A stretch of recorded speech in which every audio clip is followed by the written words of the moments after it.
सर्व अच्युत गोत्रीय बंधू आणि भगिनी, त्याचप्रमाणे साधू संतांना दंडोत प्रणाम. सर्वज्ञ श्री चक्रप्रभूंनी या सृष्टीवरती अवतार घेतल्यानंतर या जीवाच्या हिताकारणे भल्याकारणे महाराष्ट्रामध्ये जे भ्रमण केलं आणि भ्रमण करून जे कणवेचे जीव होते त्या अयोग्य जीवांना योग्य करून ज्ञानाला प्रेमाला पात्र करण्यासाठी ज्या अनंत लीळा केल्या, त्या अनंत लीळांमधून परमेश्वराने जी आपल्याला समज दिलेली आहे, ज्ञान दिलेलं आहे, ते आपल्या जीवनात उतरवून आपण परमेश्वराबरोबर आपला हा जीवन प्रवास करत करत परमेश्वरा प्राप्त करण्यासाठी प्रयत्न करत आहोत. परमेश्वर आता वेरूळला आहे आणि वेरूळला असल्यानंतर तिथं अनेक जे लोक आहे, तिथून देवगिरी जवळच आहे. महाराष्ट्राची राजधानी राजा महादेवराव यांची ती ठिकाण असल्यामुळं त्यांचा तिथं राजदरबार भरायचा आणि बरेच लोक त्यांच्या राजदरबारातील परमेश्वराच्या दर्शनाला यायचे. देवाची प्रसिद्धी झाली आणि अनेक लोक देवाच्या दर्शनाला यायला लागले आणि त्यामुळं राजदरबारामध्ये शुकशुकाट व्हायला लागला. जे त्या राजाचे गुरु होते त्या गुरूंपर्यंत ही बातमी गेलेली आहे आणि त्यातूनच त्यांची नीच प्रवृत्ती, या जीवाची नीच प्रवृत्तीचं एक इथं आपल्याला उदाहरण आपल्या समोर येतं. जीवाची प्रवृत्ती कशी असते, कशा पद्धतीची असते, त्यातून तो कसा नित्य नरकाला जातो, ह्या लीळेच्या माध्यमातून आपल्याला लक्षात येईल. सर्वज्ञांची प्रचंड प्रमाणात वेदशक्ती स्वीकारलेली होती आणि त्यामुळं बरेचसे लोक देवाच्या दर्शनाला यायचे. त्या राजाचे जे गुरु होते महदाश्रम ब्रह्मसानू, हे दोघे मात्र काही येत नव्हते. दोघांच्या व्यतिरिक्त परमेश्वराच्या सर्वज्ञांच्या दर्शनाला बरेच लोक यायचे. साळीवान, पाला डांग्या, गोपाळ पंडित, मादळे महादेव, राणा जगळदेव, विंजदेव, जुगलदेव, कान्न नाईक, भीम नाईक असे राजधानीतील बरेचसे लोक परमेश्वराच्या दर्शनाला येऊन गेले होते. त्यांना स्थिती झाली होती, आनंदाचा संचार झाला होता. त्यामुळे ते श्रीमूर्त बघून वेधले होते आणि म्हणून ते दररोजच दर्शनाला यायला लागले. असे बरेचसे मान्यवर राजे, राजपूत, साहानी, ठाकूर, राणे असे सैन्यदानातले जे मोठे मोठे अधिकारी, हे सर्वच देवाच्या दर्शनाला यायला लागले. प्रभावशाली जी राजकारणी मंडळी आहे, त्याच्याबरोबरच व्यापारी लोक आहे मोठे मोठे, सर्वज्ञांच्या दर्शनाला वेरूळला येऊ लागल्यामुळं मठाच्या दारापर्यंत हत्ती, घोडे, त्यावेळची डामडौलानी ही जी मंडळी पालख्यांच्या गर्दीमुळे तिथं गर्दी व्हायची. आज आपल्याकडं गाड्या आहे, गाड्यांची गर्दी होताना दिसते, पण त्यावेळेस श्रीमंतीचं लक्षण अधिकारानुसार त्यांच्याकडं घोडे, हत्ती किंवा पालख्या अशा पद्धतीच्या जाण्या येण्यासाठी प्रवासासाठी उपाय असायचा. तर इतकी गर्दी झाल्यामुळं सर्वांच्या दर्शनाला आल्यानंतर त्यांचा स्थितीचा संचार व्हायचा, सुख व्हायचं आणि सर्वज्ञाकडे जे ज्या ज्या प्रवृत्तीने ज्या ज्या हेतूने लोक यायचे, काही मागायचे, तेही देव वरदान द्यायचं त्यांना आणि त्यामुळे ते भेटल्यामुळे ते स्वतःला सौभाग्य समजायला लागायचे. त्या सौभाग्यामुळं हसत खेळत, हसतमुख, टवटवीत असे ते दिसायला लागले होते. त्यांच्या साऱ्या अडीअडचणी दूर झाल्यासारख्या आणि परमेश्वराचे श्रीमूर्त पाहिल्यानंतर त्यांच्यामध्ये एक वेगळा उत्साह संचारला होता आणि त्यामुळं ते चेहऱ्यावरती त्यांचं प्रतिबिंब दिसायला लागलं होतं. तर ब्रह्मसानू हा त्या राजाचा गुरु होता आणि त्यांचं जे वास्तव्य होतं ते फुलंब्रीला होतं, देवगिरीपासून जवळच. आणि ते प्रतिदिनी लोकांना, बरेचसे लोक त्यांच्या दर्शनाला यायचे. राजाचेच गुरु म्हटल्यानंतर लोक आपोआपच आकर्षित व्हायचे आणि त्यांच्या दर्शनाला यायचे. मग त्यांना ते विडे द्यायचे, पानसुपाऱ्या द्यायच्या, त्याच्यातून त्यांना भरपूर पैसा भेटायचा आणि त्या बदल्यात राजासुद्धा त्यांना मानधन द्यायचा. अशा पद्धतीनं ह्या साऱ्या गोष्टी चालायच्या. परंतु बरेच दिवस झाले त्यांचे जे विडे आहे, लोक आहे, कमी यायला लागले. जे मोठे मोठे लोक त्यांच्या दर्शनाला यायचे ते येणं बंद झाले, ते विडे शिल्लक राहायला लागले आणि मग ते शिष्याला विचारतात की इथं लोक का कमी येत आहे? मोठे मोठे अधिकारी राजाचे आपल्याकडे दर्शनाला यायचे, ते आता येत नाही आहे. सर्वसामान्य लोक येत नाही, विडे शिल्लक राहतात. याचं काय कारण आहे? आणि मग त्यांचा जो शिष्य आहे ते त्यांना सांगायला लागले की वेरूळला एक श्री चांगदेव राऊळ नावाचे पुरुष आहे आणि बरेचसे लोक त्यांच्या दर्शनाला जातात, म्हणून आपल्याकडं आता कमी यायला लागले. हे ऐकल्यावर मात्र ब्रह्मसानूला भयंकर राग आला, क्रोधायमान झाला आणि त्यांनी बरीचशी माहिती दिल्यानंतर सर्वज्ञांची एवढी प्रचंड अशी प्रसिद्धी ऐकून तो तातडीने राजधानीला देवगिरीला येतो. आणि त्यावेळेस त्याला रस्त्याने दिसतं की बरेचसे लोक वेरूळला जाताना दिसतात, बरेचसे ओळखीचे लोक. तो विचारतो, ते सर्वजण म्हणतात आम्ही सर्वज्ञांच्या दर्शनाला जात आहे. त्याला ते दिसल्यानंतर अगोदरच राग आणि त्यामुळं त्याच्या मनात बऱ्याच नकारात्मक विचार यायला लागतात. जीव जेव्हा स्वार्थी होतो, स्वतःचंच बघतो, तेव्हा त्याला चांगलं सुचतच नाही. चांगली विचारधारा, चांगले माणसं, चांगलं ऐकणं, चांगलं बोलणं हे त्याच्यापर्यंत जातच नाही. आणि त्याच्यामुळं तो एक स्वार्थाने राजाचं फक्त आपलं उखळ पांढरं करून घेण्याच्या उद्देशाने राजाचा गुरु झालेला असल्यामुळं त्याच्या मनात वेगळे विचार यायला लागले का सारे लोक, अधिकारी, मोठे मोठे व्यापारी जर यांच्या दर्शनाला जात आहे तर भविष्यात राजा पण जाऊ शकतो, आणि जर राजा गेला तर आपलं काय? म्हणून स्वतःच्या अस्तित्वाची त्याला भीती वाटली आणि त्याच्यामुळं मान्यता आपली नाहीशी झाली. आपल्याला कोणी विचारणार नाही, राजा आपल्याला विचारणार नाही, तर याचा काहीतरी बंदोबस्त केला पाहिजे. आता बंदोबस्त का करायचा याचा विचार ते करत नाही, कारण नकारात्मक विचारांनी त्यांना घेरलेलं आहे. स्वार्थ आहे, जिथं स्वार्थ आला त्याचे शुद्ध विचार आपापच नष्ट होत राहतात. तो हा विचार नाही करत की आपल्याकडे यायच्या ऐवजी हे मोठे मोठे अधिकारी यांच्याकडे जातात, दर्शन घेतात. असं काय त्या पुरुषामध्ये, असं काय लोकांना आवड निर्माण झाली, वेद निर्माण झाला, चला आपणही जाऊन बघावं, आपणही दर्शन घ्यावं, अन्यथा पाहून तरी यावं नेमकी चिकित्सा म्हणून. तर बरेचसे लोक चिकित्सा म्हणून देवाकडे आले होते, गर्वाने आले होते, परंतु त्यांचं गर्वाचं हरण झाल्यानंतर ते देवाचे झाले. तसं याने बी पॉझिटिव्ह जर विचार केला असता, होकारात्मक जर विचार केला असता, तर त्यालासुद्धा देवाचं दर्शन झालं असतं आणि एवढ्या मोठ्या देवाने त्याला वाचवलं असतं, एवढ्या मोठ्या नरकापासून त्याला बाजूला केलं असतं. परंतु होकारात्मक विचार करण्याची एक प्रवृत्ती असते आणि कोणामध्ये निर्माण होत नाही. नैतिकता हा धर्माचा पाया आहे. ज्यावेळेस तुम्ही नैतिकतेने काही कमवाल, नैतिकतेने राहाल, नैतिकतेने वागाल, नैतिकतेने बोलाल, त्यावेळेस आपोआपच होकारात्मक विचार तुमच्या मनामध्ये येतात. होकारात्मक विचार करण्याची कुठं गोळी भेटणार नाही, इंजेक्शन भेटणार नाही, आणि कोणीतरी म्हटलं होकारात्मक विचार करा म्हणून ते विचार पण येणार नाही. त्याच्यासाठी आपल्या मनामध्ये, आपल्या हृदयामध्ये, आपल्या बुद्धीमध्ये मुळातच शुद्धता असायला पाहिजे. आणि ती शुद्धता जर निस्वार्थ असेल, अहेतुकाची असेल आणि ती अनैतिक याच्यातून निर्माण झालेली असेल, तर नक्कीच आपल्याला होकारात्मक विचार येतात, ऊर्ध्वगतीचे विचार येतात. वास्तविक जीव हा अधमती, अधगती, अधरती, मतित्रय आहे. वाईट विचार करणं, वाईट चिंतन करणं, वाईट कृतीवर जाणं. त्यामुळं त्याला ऊर्ध्वगतीचा विचार करण्यासाठी त्याच्याकडून काहीतरी एक विशिष्ट क्रिया घडली पाहिजे, आणि ती क्रिया म्हणजे नैतिकता आहे, शुद्धता आहे. त्यावेळेसच त्याला चांगले लोक भेटतात, चांगल्या लोकांनी दिलेले सल्ले ऐकायला येतात, लक्षात येतात, जाणवतात. तोही चांगला विचार करतो, स्वतःचा हिताचा, भल्याचा विचार त्याच्या मनामध्ये यायला लागतात. परंतु त्या प्रवृत्तीचा हा माणूस, हा जीव, हा गुरु नसल्यामुळं त्याच्या डोक्यात वेगळे विचार यायला लागले आणि यांचा काहीतरी बंदोबस्त करावा लागेल. मग बंदोबस्त कसा करायचा? तिथं जाऊन लढाई तर करू शकत नाही, भांडू तर शकत नाही, अनेक अडचणी निर्माण होऊ शकतात. तर गुपचूप काहीतरी करावं लागेल. आणि मग त्याच्या डोक्यात येतं की आपण विषप्रयोग करावं आणि यांना आपण मारून टाकावं, जेणेकरून आपली प्रसिद्धी तशीच राहील आणि आपल्यावर ह्या गोष्टी येणार नाही. अशा पद्धतीने तो विचार करतो.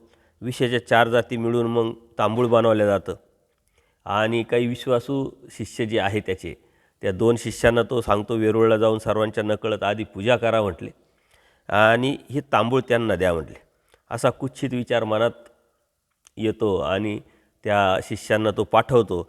आता एवढ्या मोठ्या गुरुनी त्यांच्यावर विश्वास टाकला आहे आणि त्यांनी तो स्वीकारला आहे. याचं कारण काय का त्यांची प्रवृत्ती तशीच आहे, त्याही त्याच योग्यतेची आहे. ज्यांच्या मनात असं येत नाही का सारं जग तिकडं चाललं आहे आणि आपले गुरु तर असं करायला लावतं, आहे चुकीचं आहे, नेमकं आपण जाऊन बघावं योग्य काय अयोग्य काय. म्हणून बुद्धिवादी लोक, विचार करणारे लोक हेच ऊर्ध्वगतीचा विचार करून परमेश्वरापर्यंत पोचू शकतात. असे नकारात्मक विचार करणारे हाला हा म्हणणारे आणि स्वार्थापोटी जीवन जगणारे दृष्टपर भक्ती करणाऱ्याला देव कधी कळत नसतं, समजत नसतो. सर्वज्ञात ते आलेले आहे. सर्वज्ञाचा सकाळचा पूजा अवसर झालेला आहे.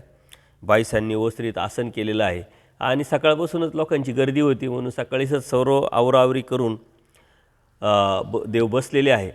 आणि या शिष्यांना सांगितलं होतं सर्वांच्या अगोदर जा, म्हणजे गर्दी व्हायच्या अगोदरच तुम्ही हा जे बी आहे ते काम करा. तर ते शिष्य वेरूळला आले. त्यांनी मठात येऊन सर्वज्ञांची पूजा केली. आता देवाला सर्व माहिती आहे हे कोण आहे, काय आहे, कशासाठी आलेले आहे, परंतु त्यांनाही जे द्यायचं ते देण्यासाठीच बसलेले आहे. त्यांनी जी पूजा अर्चा केली असेल, कोणत्या हेतूनी का आलेले असेल, तरी त्यांना त्याचं गोमटं, दर्शनाचं गोमटं ह्या शिष्यांना देवाने दिलं असेल. सर्वज्ञ श्रीचक्र स्पष्ट सांगतात की पुतना ही श्रीकृष्ण महाराजांना मारायला आली होती, तरी पण तिला यशोदेचं फळ परमेश्वराने दिलं. हे परमेश्वराचं परमेश्वरत्व आहे. त्याच्यामुळं मारायला आलेल्या व्यक्तीलासुद्धा परमेश्वर सुखफळाला पाठवतात आणि म्हणून ते परमेश्वर आहे. हे पैराऐश्वर्याने युक्त आहे. ह्या जीवाकडं पाहिल्यानंतर त्याचे जे कृतकर्म आहे, नकारात्मक असंग जे आहे, असंत कर्म आहे, ते परमेश्वर विसरतात आणि त्यांना ज्ञानाप्रेमाला योग्य करत असतात. परंतु काही जीवाची अशी चाल असते का त्या चालीमुळं देवसुद्धा हतबल होऊन जातात. तर हे लोक येतात, तांबूळाच्या फुडी देवाला देतात. सर्वज्ञांनी ते अमृतमय दृष्टीने त्या फुडीचं अवलोकन केलं, समोर घेतलं हातामध्ये. ते अवलोकन केल्यामुळं त्याच्यातलं जे आहे ते निघून जातं आणि मग विषानं भरलेल्या तांबूळाच्या फुडी परमेश्वर स्वतः मुखात घालतात. आणि शिष्यांनी विड्या करून दिला. देवाने ते बघितलं, घेतलं, त्यांच्या ते लक्षात आलं आणि मग ते शिष्य पाठीमागून वळून पाहत समाधानाने निघून गेले की आपण ज्याच्यासाठी आलो होतो, जे काम आपल्याला करायला पाठवलं होतं ते तर आपण केलं. त्यांनी त्या तांबूळ खाल्लं, याचा अर्थ त्यांचं जे बी आहे ते होईल अशा पद्धतीनं ते निघून येतात. त्या ब्रह्मसानूला सर्व सांगतात आणि 2-3 दिवस गेल्यानंतर त्यांच्या ते लक्षात येत नाही की देवाने ती तांबूळ घेतल्यानंतर आपल्या दृष्टीनं बघितलं आणि मग आपल्या श्रीमुखात घातलेलं आहे. त्यांच्या डोक्यात दुसरीच गोष्ट आहे. त्यांनी ते घेतलं, आपण दिलं, त्यांनी घेतलं, एवढं डोक्यात होतं. 2 दिवस झाले, 4 दिवस झाले, तर कोणत्या प्रकारची बातमी न आल्यामुळं, कोणतीच दुर्घटना न घडल्यामुळं, कारण एवढ्या प्रसिद्धीला आलेले पुरुष आणि सारे राजदरबारातले लोक त्यांना दर्शनाला जातात, भेटीला जातात. त्यांचं जर असं काही बरं वाईट झालं तर खूप मोठी बातमी होऊ शकते आणि त्यामुळं ते बातमीची ऐकण्यासाठी उत्सुक असतात. परंतु 4 दिवस झालं तरी कोणत्या प्रकारची दुर्घटनाची बातमी आलेली नसते, खबर मिळाली नसते. मग ते जे ब्रह्मसानू त्या शिष्यांना परत बोलावतात आणि तुम्ही काय केलं, नेमकं कसं झालं, हे मला सर्व व्यवस्थित शांततेने आठवून सांगा म्हणे. कारण मी जे दिलेलं आहे त्यातून कोणी वाचू शकत नाही. ते असे 4 पदार्थाचे विष आहे का ह्या विषाचा प्रयोग दुसऱ्या विषयावर, दुसऱ्याचा तिसऱ्यावर उपाय करू शकत नाही. एकाचा उपाय केला तर दुसरं वाढत राहतो, अशा पद्धतीनं दिलेलं आहे. त्याच्यामुळं 4 दिवस झाले तरी बातमी आली नाही, तुम्ही काय केलं नेमकं. आणि मग त्यांनी सर्व वृत्तांत सांगितला की आम्ही गेलो, त्यांची पूजा केली, मग तांबूळाच्या फोडी त्यांना दिल्या, त्यांनी त्या घेतल्या आणि त्या फोडीचं निरीक्षण केलं म्हणले, दृष्टीनं बघितलं आणि मग मुखात घातल्या. आणि हा सगळा प्रकार त्यांना सांगितल्यानंतर ब्रह्मसानू अंतःकरणात त्यांनी कल्पना केली. त्याच्या लक्षात आलं का अरे हे ईश्वर पुरुष आहेत. बघा, ज्यांनी मारण्यासाठी पाठवलं होतं त्यांनासुद्धा लक्षात आलं की ईश्वर पुरुष आहे म्हटले. नुसत्या दृष्टीनंच विष उतरवलं, दृष्टीपुढे विष टिकत नाही म्हणे यांच्या. याच्यावरून त्यांनी काय कळायचं, काय समजायचं, समजून घ्यायला पाहिजे होतं. परंतु परमेश्वराने ही दिलेली त्यांना खूप मोठी संधी होती. त्या संधीचं त्याला सोनं करता आलं नाही आणि म्हणून कितीतरी मोठ्या नरकाला तो पात्र झाला. परमेश्वर वेळोवेळी क्षणोक्षणी आपल्याला संधी देत असतात. ती संधी आपल्याला समजणं, कळणं, त्यातून समज घेणं आणि त्यावरती जाणं ही कृती महत्त्वाची असते, परमेश्वराला अपेक्षित असते. परमेश्वराने त्याला अप्रत्यक्षरित्या हे दाखवलं आहे की मी ईश्वर पुरुष आहे आणि माझ्यावरती अशा विषप्रयोगाचा कोणत्याही प्रकारचा परिणाम होणार नाही, तर तू सुधर आणि दर्शनाला ये, तुला काय द्यायचं ते आम्ही देऊ. परंतु त्याची प्रवृत्ती तशी नसल्यामुळं त्याच्या डोक्यात पूर्णपणे स्वार्थ आणि मानपान घुसल्यामुळं त्याच्या डोक्यात ते येत नाही आणि मग ईश्वर पुरुष आहे, आपण एवढं भयंकर विष पाठवूनसुद्धा त्याच्यावर परिणाम झालेला नाही आहे हे लक्षात आल्यानंतर तो सुधारायच्या ऐवजी तो आणखीन वाईट विचार करतो. मग असंच तो परत एकदा विष तयार करतो, रगतशिंगी, हलाहल, काळकुट्टा आणि बचनाक अशा प्रकारचं विषाचं तो एकत्र मिश्रण करतो. त्या मिश्रणाचं असं वैशिष्ट्य असतं की हे एकात एक मिसळल्यानंतर दिल्यानंतर एकाचा उपाय केला तर दुसऱ्यावरती चढतं, दुसऱ्याचा उपाय केला तर तिसऱ्यावरती चढतं. त्याच्यामुळे याला उपायच नाही आहे. आणि त्याला गॅरंटी येते की पहिले आपण असंच दिलं होतं, परंतु दृष्टीमुळं गेलं, तर मग आता तो काहीतरी वेगळा विचार करतो आहे. त्याने ते परत शिष्यांना बोलवलं आणि त्यांना सांगतो का तुम्ही काय करायचं, सर्वात अगोदर जायचं आणि त्यांना सांगायचं की आम्हाला एकांतात तुम्हाला तुमचं दर्शन घ्यायचं आहे, एकांतात तुमचा पूजा अवसर करायचा आहे, विनंती करायची आणि मग अंधारात आसन घालायचं, तिथं कोणी दिसलं नाही पाहिजे, पूजन करायचं. मग हातानेच आपल्याच हाताने श्रीमुखात त्यांच्या फोडी घालायच्या, त्यांच्या हातात द्यायचंच नाही. पूजेच्या नावाखाली श्रीमुखात फोडी घालायच्या आणि अशा पद्धतीनं ते आपल्या शिष्याला शिकवतात, समजावतात, सांगतात. आणि ते बी हो का म्हणून हे वाईट कर्म करणारे जे शिष्य त्यांनासुद्धा एवढं सामर्थ्य देवाचं लक्षात आलं, दिसलं, कळालं, तरीही त्यांच्या ते लक्षात आलं नाही. त्यांनी तरी सुधारायला पाहिजे होतं की अरे आपण वाईट केलं. जाताच श्रीमूर्त बघितल्यानंतरच त्यांच्यावर परिणाम व्हायला पाहिजे होता. कितीतरी अशी भक्त येतात, श्रीमूर्त पाहिल्यानंतर वेधल्या जातात, वेतल्या जातात आणि देवाचे होऊन जातात. असे कितीतरी भक्त आपण पाहिले पाठीमागे बी, पुढे बी कितीतरी येतील. पूजनीय माईंभट एवढे मोठे ज्ञानी, देवाला पाहिल्यानंतर आपण कशाला आलो विसरून गेले. परंतु ती सात्विकता मुळातच असायला पाहिजे, तो पिंड मुळातच असायला पाहिजे. राजस तामस लोकांपर्यंत या गोष्टी येऊ शकत नाही. म्हणून सात्विक, राजस तामस सात्विकच्या पलीकडे निर्गुण निराकाराचं हे ब्रह्मविद्याशास्त्र आहे, परमेश्वर आहे, ते समजण्यासाठी आपल्याला या तिन्हीच्या पलीकडे जावं लागेल. नाही तर सात्विक जरी असेल तरी आपल्याला कळेल तरी, समजेल तरी, जाणवेल तरी, परंतु त्यांच्यामध्ये तो पिंडच नसल्यामुळं त्यांना एवढं समजलं, सामर्थ्य बघूनसुद्धा त्यांच्यामध्ये काही बदल झाला नाही. आणि मग सकाळचा पूजा अवसर झालेला आहे. त्याच वेळेस ते पूजा अवसराला अजून सुरुवात झाली नव्हती. सर्वात अगोदर ते पोचले. दार उघडून त्यांनी देवाचं दर्शन घेतलं आणि मग ते म्हटले जी आम्हाला लोकांचा आमच्याविषयीचा अनुकूल भाव राखायचा आहे म्हटले, कारण आम्ही जर तुमची पूजा वगैरे केली आणि लोकांनी पाहिलं का एवढे मोठे लोक देवाची पूजा करतात म्हटल्यानंतर आम्हाला ते कमी लेखतील. आणि म्हणून विनंती केली देवाला की तुम्ही मठात आतमध्ये बसावं आणि आमची एकट्याचीच पूजा स्वीकारावी. आता डोळ्यांनीच देवाने त्यांना सुचवलं पण की तुम्ही कोणत्या प्रवृत्तीनं, कोणत्या हेतूने आलेले आम्हाला समजलं आहे, कळालेलं आहे, मागे तुम्ही आले होते, पण तरीही त्यांच्या डोक्यात जी गोष्ट होती ती निघाली नाही. आता देव सर्वज्ञ, देवाला सर्व माहीत आहे आणि माहीत असूनही त्यांनी त्यांना जाणवायचा प्रयत्न पण केलेला आहे, दाखवण्याचा, सांगण्याचा प्रयत्न पण केलेला आहे, परंतु तरी त्यांच्या लक्षात येत नाही की तुमचं वाईट करणं आमच्या लक्षात आलेलं आहे असं खुनेनीच देवाने सांगितलं. तरी ते देवाच्या विनंती करतात. तर ठीक आहे म्हणले, काय हरकत नाही, करा मग, तुमची इच्छाच आहे. आणि मग त्यांनी दरवाजा बंद केला. अंधार झाल्यानंतर देवाचं पूजा अवसर वगैरे त्यांनी केला.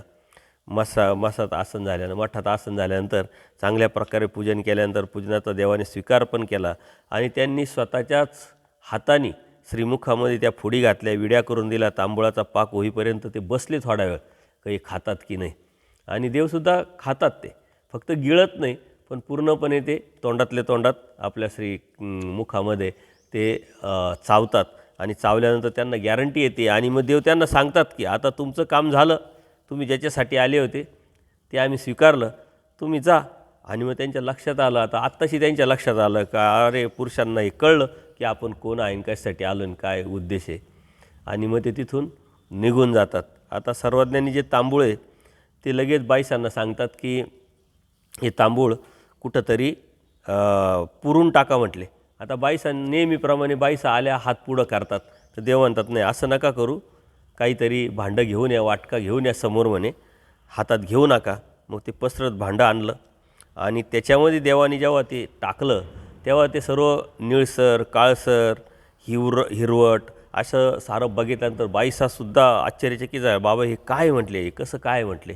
आणि मग देव सांगतात बाई एक प्राणी पुष्कळ दिवसापासून जळत होता, त्याची जी क्रिया आहे ती आम्ही इथून स्वीकारली म्हटले. तो त्याचा प्रयत्न जो वाया घालवायचा नव्हता आणि म्हणून आम्ही त्याचा स्वीकार केला मनोधर्माने. आणि मग बाईसा म्हणाल्या हे काय बाबा पण आणि मग देव त्यांना सांगतात की हलाल, काळकुट्ट, रगतसिंगी, बचनाग असे 4 प्रकारचे विष आहे आणि एकत्र करून आमच्यावर विष प्रयोग केलेला आहे म्हणे.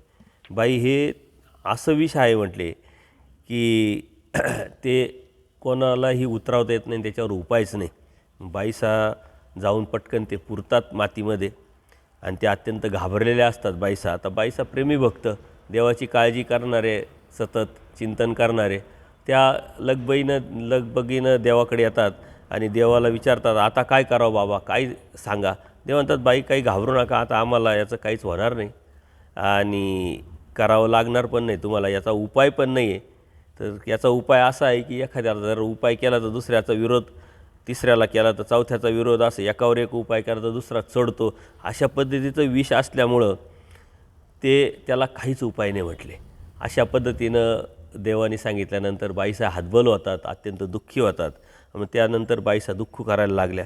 त्याबरोबर घाबरून गडबडून सारखं सतत मनामध्ये तेच यायचं, आणि आता काय करायचं बाबा, इथून जायचं का, आपण इथून निघून जाऊ का, ही जागा सोडायची का, गमन करायचं का, असं देवाला सतत त्या तळमळीनं दुःख करत करत सांगायला लागल्या. आणि मग देवाने काय सांगितलं की तुम्ही काय करा, अशी 3 तांबूळं घेऊन पुरायला जा, पुरण टाका म्हणले, आणि त्यातून एखादं जे आहे ते पुरलेलं त्यातलं परत एक घेऊन या म्हणले, तांबूळाची फोड.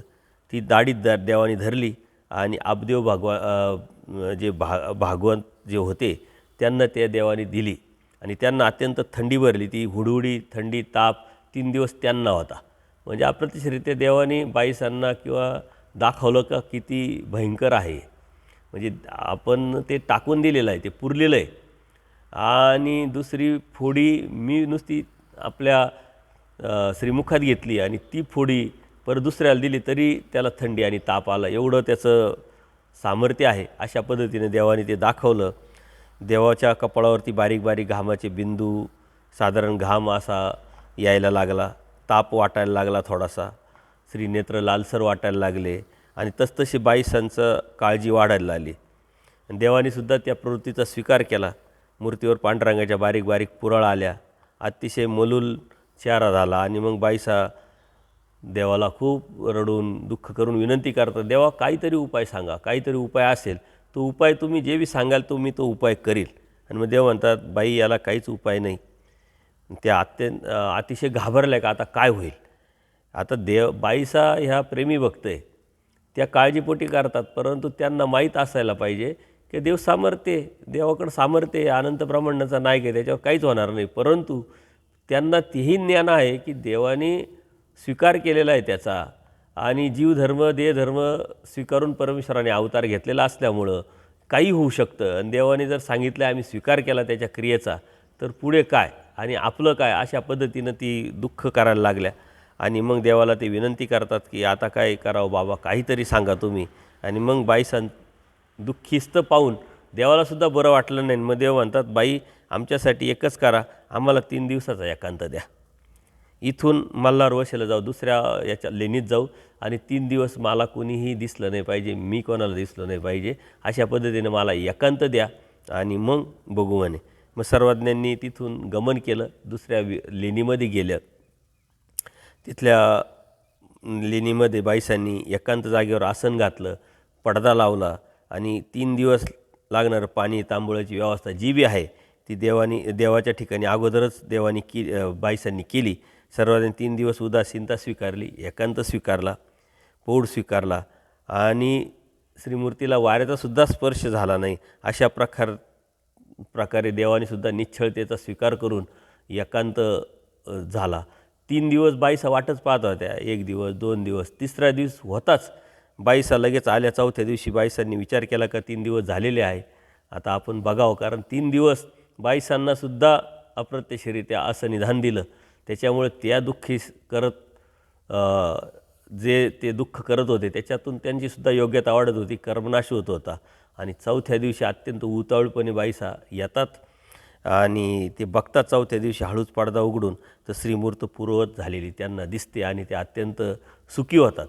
अर्थात देवाला जसं आहे तसं पाहिल्यानंतर त्या भक्ताची काय परिस्थिती झाली असेल आपण विचार करू शकत नाही, कल्पना करू शकत नाही. सारं आपण बघत असताना आपल्या अंगावर सुद्धा शार येतात की जीवाची प्रवृत्ती किती नीच असू शकते. जीव कोणत्या प्रवृत्तीला जाऊ शकतो आणि एवढं सांगूनसुद्धा एवढं समजूनसुद्धा हा जीव कोणत्या लेवलला जाऊ शकतो याचा आपण कल्पना करू शकत नाही. अशा पद्धतीनं देवाने ते स्वीकारलेलं होतं. देव पूर्ववत दिसल्यानंतर देवसुद्धा म्हणतात या बाई, आणि मग देव यात बाईसा येते, दंडोत घातल्यानंतर मग सर्वज्ञांना आसनावरती उपविष्ट झाले आहे. श्रीमूर्तीवरचे बारीकशे पुरवळ पाहिले तर बाईसा म्हणते बाबा आता हे काय करू, याचं काय करू. म्हणजे काही नाही, ते आपोआप जाईल, नेहमीचा विधी करा म्हणे आता तुम्ही, बाकीचं ते विसरून जा. आणि मग बाईसा यथाविधी पूजा अवसर करतात. दुपारच्या आरोग्याला बाईसा दूध साखर घालून आरोग्यांना 3 दिवस देतात आणि पूर्ववत देवाला मग पूर्ण चौकात मादनं वगैरे होऊन आंघोळ वगैरे घालून चतुर्वेदीच्या मठात परत पुन्हा देव गमन करतात. अशा पद्धतीनं ही जी प्रवृत्ती आहे या प्रवृत्तीचं हे दर्शन यातून घडतं. आणि एवढा होऊनसुद्धा तो ब्रह्मसानू सुधारलेला नाही. पुढं अजून देवावरती की तरी तो प्रयोग करणार आहे, राजाचे कान भरणार आहे. परंतु ही जी गोष्ट आहे ही गोष्ट राजाच्या लक्षात आली. ही गोष्ट नाही, परंतु आपल्या राजदरबारातले बरेचसे लोक दिसत नाही, वेळेवर येत नाही, लक्ष राहत नाही. अशा प्रकारे सर्वज्ञ वेरूळला राज्य करत होते आणि त्यांची प्रसिद्धी ही इतकी मोठी होती का मांडलिक राजे, राजपूत, सैनिक, राजकीय मंडळी किंवा व्यावसायिक हे सर्व आकर्षित झालेले होते. आणि त्या काळात पाला डांगे त्यांच्यासारखे राजकीय मंडळी प्रतिदिनी देवगिरीला देवाच्या दर्शनाला जायला लागले होते. पूजा उसर पाहिल्यानंतरच ते राजाच्या सेवेसाठी यायचे. म्हणजे सकाळी उठायचे, देवाच्या पूजा अवसराला जायचे, दर्शन घ्यायचे आणि मग राजदरबारात यायचे. त्याच्यामुळे वेळ लागायचा. राजा अगोदरच येऊन जायचा आणि हे नंतर यायचे.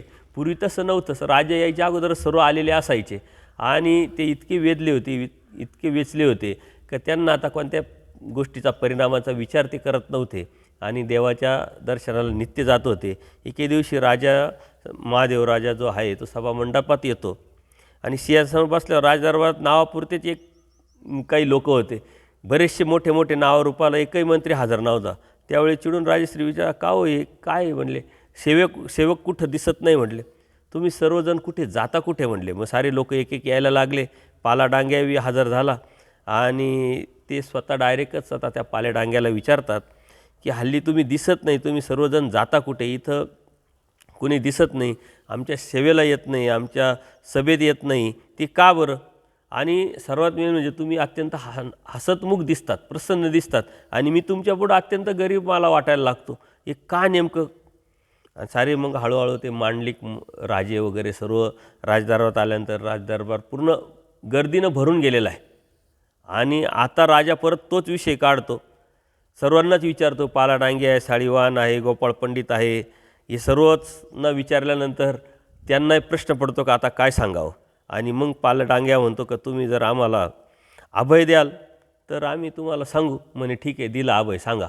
आणि मग देवाचं वर्णन ते राजापुढं करतात की काय सांगू, त्यांचे श्रीमूर्त असे असे पुरुष वेरूळला आलेले, आम्ही सर्व त्यांच्या दर्शनाला जातो, त्यांचा पूजा अवसर बघतो आणि नंतर तुमच्याकडे येतो. त्याच्यामुळं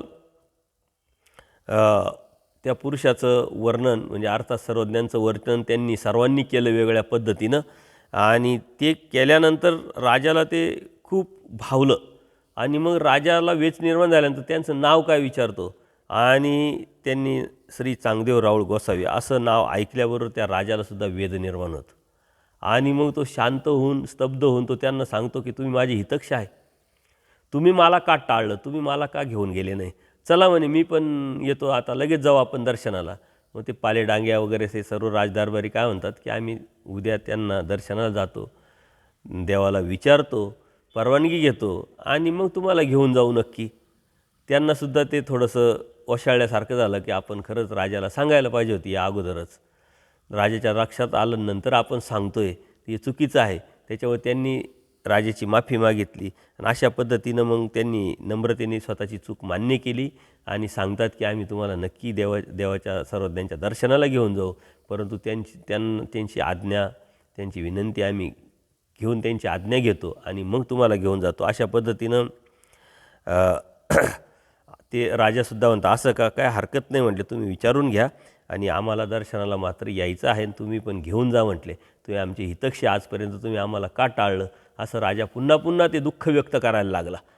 आणि त्यानंतर दुसऱ्या दिवशी पालाडांग्या चतुर्थीच्या मठात सर्वज्ञांच्या दर्शनाला येतात आणि ते सर्व वृत्तांत सांगतात की असं असं राजाच्या लक्षात आलेलं आहे. बाकी जे विषप्रयोग वगैरे झालं ते कोणालाही माहीत नाही आहे. ते ना पालाडांग्याला माहीत नाही, ना राजाला माहिती आहे, ना कोणालाही माहीत नाही. ते ब्रह्मसानूमध्ये महादेवाश्रमामध्येच आणि त्या त्यांनी जे पाठवलेले जे शिष्य त्यांच्यामध्येच ते मर्यादित. आणि देवानी कोणालाही सांगितलं आहे, फक्त बाईसांना सांगितलं. आणि बाईसांनाही सांगितलं तर तुम्ही कोणालाही बोलू नका, कोणालाही सांगू नका. त्यामुळे ही गोष्ट कोणालाही माहीत नाही. पालाडांग्या राजा देवाकडे येतात आणि सर्व वृत्तांत सांगतात की राजाला तुम्हाला तुमच्या दर्शनाला यायचं आहे, त्यांनी विनंती केलेली आहे, त्यामुळं आम्ही त्यांना घेऊन येऊ का. देव म्हणतात काय हरकत नाही म्हटले. सर्वज्ञांनी ते मान्य केलं, पण येत असेल तर येऊ द्या, काय हरकत नाही म्हटले. अशा पद्धतीनं देवाची परवानगी घेऊन हे पालाडांग्या वगैरे राजाकडे जातात, राजाला निरोप देतात आणि मग राजा आता दर्शनाला निघणार. आता हा जो राजा आहे हा मुळातच सात्विक राजा आहे आणि याचं अगोदरही दर्शन झालेलं आहे, ते आपण बघितलेलं आहे. तो लहान असताना देवाचं दर्शन त्यांचं एकदा झालेलं होतं, दोनदा झालेलं होतं आणि तिसरी भेट जरी आता कदाचित देवाची झाली असती तर पूर्ण राजदरबाराचा त्याग करून ते परमेश्वराला अनुसरले असते. पुढं येऊन या गोष्टी आपल्याला कळणार आहे. अर्थात या लीळांमधून आपल्याला खूप मोठी समज घेण्यासारखी आहे की जी प्रवृत्ती आहे ही नीचगतीची प्रवृत्ती, ती प्रसव वाढत वाढत जातो. तो न होण्यासाठी आपल्याकडं आपण प्रसव मोडला पाहिजे, आपण प्रायचित्त घेतलं पाहिजे. दुसऱ्याविषयी वाईट विचार, वाईट चिंतन न करता आपला आध्यात्मिक प्रवास आपण करत राहायला पाहिजे. देवाने तर सांगितलं आहे मुंगीचंही वाईट चिंतायचं नाही आहे. तेव्हा इतर आपल्याला कळत न कळत समाजव्यवस्थेमध्ये राहत असताना अनेकांकडून आपल्याला नकारात्मक विचाराच्या माध्यमातून आपल्याला बऱ्याचशा गोष्टी कानावर येत राहतात, परंतु ते आपल्या मनातून, आपल्या हृदयातून त्या खुडून टाकणे आणि परमेश्वराच्या भक्तीचं ध्येय, आपल्या परमेश्वराच्या प्राप्तीचं ध्येय आपल्या दृष्टीच्या समोर सतत ठेवणं आणि त्यातून आपला मार्गक्रमण करत करत परमेश्वरापर्यंत आपण कसं जाऊ आणि ह्या वाईट विचारापासून, वाईट वृत्तीपासून आपण कसं स्वतःला वाचू शकतो, त्यावरतीच परमेश्वर प्राप्ती अवलंबून आहे. आणि याचा सतत आपण जर प्रयत्न केला, कारण ते ऊर्ध्वगतीचं आहे, प्रयत्न केला, तशी सवय लागली तरच तसेच लोक आपल्याला, तसेच मार्गदर्शक आपल्याला भेटू शकतात. आणि आपल्या जीवनामध्ये जर आपण नैतिकता सांभाळली तर अशी प्रवृत्ती, अशी नकारात्मक विचार, कोणाचं तरी वाईट व्हावं, कोणाचं तरी वाईट चिंतावं असं मनात येणार नाही. जेव्हापर्यंत आपण कोणाचं वाईट चिंतणार नाही, कोणाच्याविषयी मनात वाईट येणार नाही, तोपर्यंत आपल्याला परमेश्वराच्या प्राप्तीचा जो प्रवास आहे तोही करता येणार नाही. म्हणून पहिल्यांदा आपण आपल्या मनात, आपल्या बुद्धीत शुद्धता निर्माण करून होकारात्मक विचाराची शृंखला जर निर्माण करू शकलो तरच परमेश्वर आपल्याला प्राप्त होणार आहे. सर्वज्ञ श्री चक्रधर स्वामी की जय. दंडवत हो.